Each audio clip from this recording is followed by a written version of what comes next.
30 मई 1971 की अव्यक्त मुरली है बाप की आज्ञा और प्रतिज्ञा। हेडिंग है बाप की आज्ञा और प्रतिज्ञा। बाप दादा आज्ञा भी करते हैं और प्रतिज्ञा भी करते हैं। ऐसे कौन से महावाक्य हैं जिसमें आज्ञा भी आ जाए और प्रतिज्ञा भी आ जाए? ऐसे महावाक्य याद आते हैं जिनमें आज्ञा और प्रतिज्ञा दोनों आ जाए। ऐसे बहुत महावाक्य है, लंबी लिस्ट है इनकी। लेकिन टेम्पटेशन के महावाक्य है कि एक कदम आप उठाओ तो 1000 कदम बाप दादा आगे आएंगे, न कि 10 कदम। इन महावाक्यों में आज्ञा भी है कि एक कदम आगे बढ़ाओ और फिर प्रतिज्ञा भी है कि 1000 कदम बाप दादा भी आगे बढ़ेंगे। ऐसे उमंग उत्साह दिलाने वाले महावाक्य सदैव स्मृति में रहने चाहिए। आज्ञा को पालन करने से बाप की जो प्रतिज्ञा है उससे सहज रीति अपने को आगे बढ़ा सकेंगे, क्योंकि फिर प्रतिज्ञा मदद का रूप बन जाती है। एक अपनी हिम्मत, दूसरी मदद, जब दोनों मिल जाते हैं तो सहज हो जाता है। इसलिए ऐसे ऐसे महावाक्य सदैव स्मृति में रहने चाहिए। स्मृति ही समर्थी लाती है। जैसे राजपूत होते हैं, वह जब युद्ध के मैदान में जाते हैं तो भले कैसा भी कमजोर हो, उनको अपने कुल की स्मृति दिलाते हैं। राजपूत ऐसे ऐसे होते हैं, ऐसे होकर गए हैं, ऐसे ऐसे करके गए हैं, ऐसे कुल के हो तुम हो, यह स्मृति दिलाने से उन्हों में समर्थी आती है। सिर्फ कुल की महिमा सुनते सुनते स्वयं भी ऐसे महान बन जाते हैं। इस रीति आप सूर्यवंशी हो। वह सूर्यवंशी राज्य करने वाले क्या थे, कैसे राज्य किया और किस शक्ति के आधार पर से ऐसा राज्य किया, वह स्मृति और साथ साथ अब संगम युग की ईश्वरीय कुल की स्मृति। अगर यह दोनों ही स्मृति बुद्धि में आ जाती है तो फिर समर्थी आ जाती है, जिस समर्थी से फिर माया का सामना करना सरल हो जाता है। सिर्फ स्मृति के आधार से तो हर कार्य में सफलता प्राप्त करने के लिए क्या साधन हुआ? स्मृति से अपने में पहले समर्थी को लाओ, फिर कार्य करो। तो भले कैसा भी कमजोर होगा, लेकिन स्मृति के आधार से उस समय के लिए समर्थी आ जाएगी। भले पहले वह अपने को उस कार्य के योग्य न समझते होंगे, लेकिन स्मृति से वह अपने को योग्य देखकर आगे के लिए उमंग उत्साह में आएंगे। तो सर्व कार्य करने के पहले यह स्मृति रखो, ईश्वरीय कुल और भविष्य की दोनों ही स्मृति आने से कभी भी निर्बलता नहीं आ सकेगी।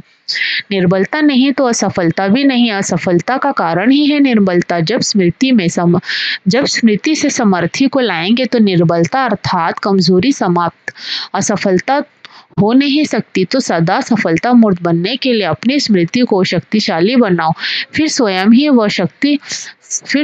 ही वह स्वरूप बन जाएंगे। जैसी जैसी स्मृति रहेगी वैसा स्वरूप अपने को महसूस करेंगे। स्मृति होगी कि मैं शक्ति हूँ, तो शक्ति स्वरूप बनकर के सामना कर सकेंगे। अगर स्मृति में ही यह रखते हो मैं तो पुरुषार्थी हूँ, कोशिश कर देखती हूँ, तो स्वरूप भी कमजोर बन जाता है। तो स्मृति को शक्तिशाली बनाने से स्वरूप भी शक्ति का बन जाएगा।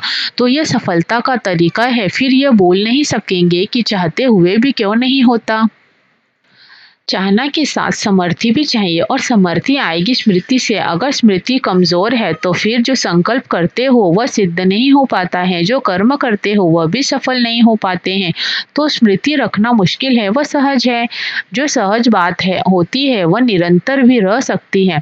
स्मृति भले निरंतर रहती भी है, लेकिन एक होती है साधारण स्मृति, दूसरी होती है पावरफुल स्मृति। साधारण रूप में तो स्मृति रहती है, लेकिन पावरफुल स्मृति रहनी चाहिए। जैसे कोई जज होता है तो उनको सारा दिन अपने जजपने की स्मृति तो रहती है, लेकिन जिस समय खास कुर्सी पर बैठता है तो उस समय वह सारे दिन की स्मृति से पावरफुल स्मृति होती है। तो ड्यूटी अर्थात कर्तव्य पर रहने से पावरफुल स्मृति रहती है, और वैसे साधारण स्मृति रहती है। तो आप भी साधारण स्मृति में तो रहते हो, लेकिन पावरफुल स्मृति जिससे बिल्कुल वह स्वरूप बन जाए और स्वरूप की सिद्धि सफलता मिले, वह कितना समय रहती है, इसकी प्रैक्टिस कर रहे हो ना। निरंतर समझो कि हम ईश्वरीय सर्विस पर है। भले कर्मणा सर्विस भी कर रहे हो, फिर भी समझो मैं ईश्वरीय सर्विस पर हूँ। भले भोजन बनाते हो, वह है तो स्थूल कार्य, लेकिन भोजन में ईश्वरीय संस्कार भरना, भोजन को पावरफुल बनाना, वह तो ईश्वरीय सर्विस हुई ना। जैसा अन्न वैसा मन कहा जाता है, तो भोजन बनाते समय ईश्वरीय स्वरूप होगा, तब उस अन्न का असर मन पर होगा।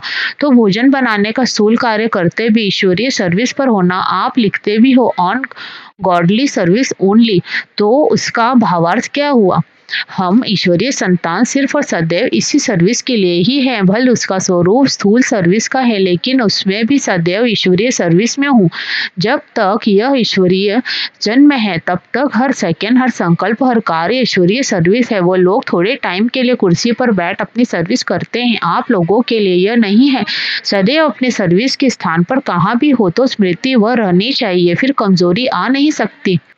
जब अपनी सर्विस की सीट को छोड़ देते हो तो सीट को छोड़ने से स्थिति भी सेट नहीं हो पाती। सीट नहीं छोड़नी चाहिए। कुर्सी पर बैठने से नशा होता है ना। अगर सदैव अपने मर्तबे की कुर्सी पर बैठो तो नशा नहीं रहेगा।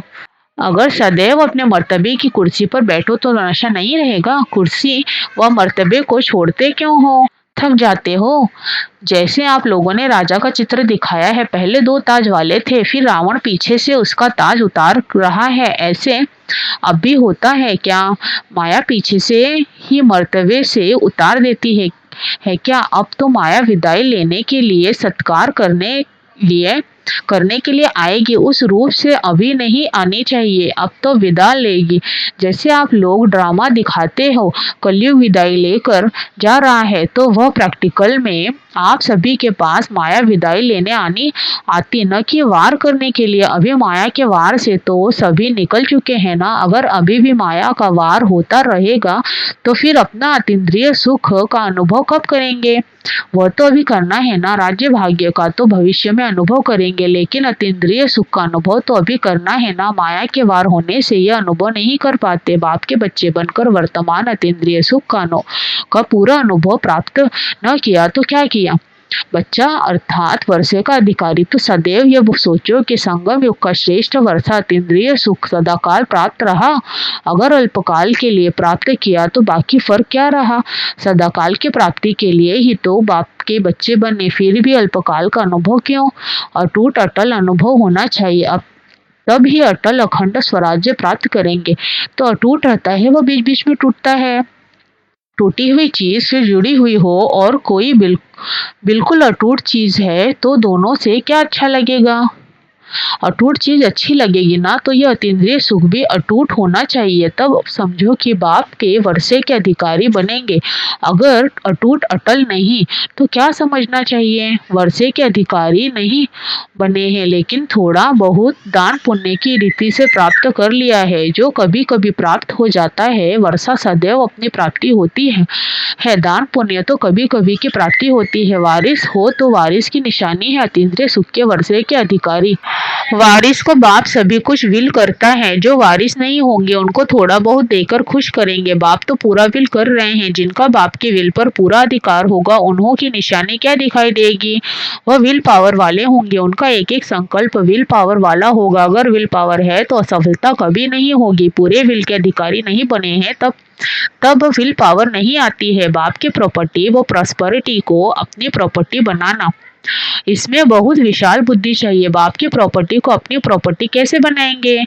जितना अपना बनाते जाएंगे उतना ही नशा और खुशी होगी। तो बाप की प्रॉपर्टी को अपनी प्रॉपर्टी बनाने का साधन कौन सा है? वह बाप की प्रॉपर्टी बाप की ही रहने दे। कोई ने अपना विचार बताया। जिनकी दिल सच्ची थी उन पर साहेब राजी हुआ, तब तो प्रॉपर्टी दी। प्रॉपर्टी तो दे दी, अब उनको सिर्फ अपना बनाने की बात है। सर्विस व दान भी तब कर सकेंगे जब प्रॉपर्टी को अपना बनाया होगा। जितना प्रॉपर्टी होगी उतना नशे से दान कर सकेंगे, वह दूसरे की सर्विस कर सकेंगे। लेकिन बात है पहले आप कैसे बनाएं?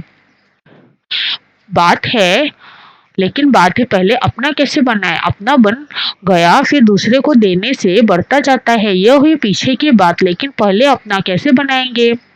जितना जितना जो खजाना मिलता है उसके ऊपर मनन करने से अंदर समाता है। जो मनन करने वाले होंगे उन्हों के बोलने में भी विल पावर होगी।